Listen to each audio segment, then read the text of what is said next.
Hello, good morning mga kamintin, mga idol. So, andito pa rin tayo mga idol sa New Corilla, Davao del Norte. So, ayan mga idol, ito po yung daan nila dito mga idol. 2 lanes lang to mga idol.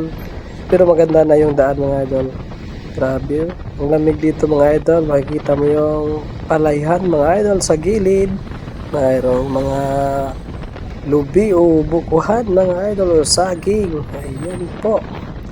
So, maganda talaga sa probinsya mga idol kasi tahimik lang at presko yung hangin mga idol. So, may pupuntahan na ako dito mga idol.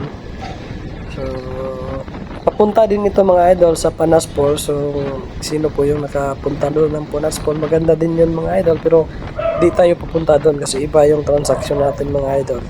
So, ito po mga idol.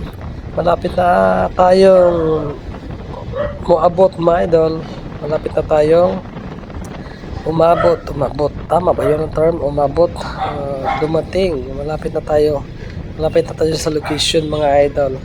So ayan, paligo tayo mga idol kasi yung sa kabila is puntang ano yan, yung Cold Spring o yung mga inland resort doon, napapunta din ng ano. Tapos dito tayo dadaan mga idol, papunta tayo ng Panas. Yan. Go Carcornio Corellia. Ayan po mga idol. Thank you so much for watching.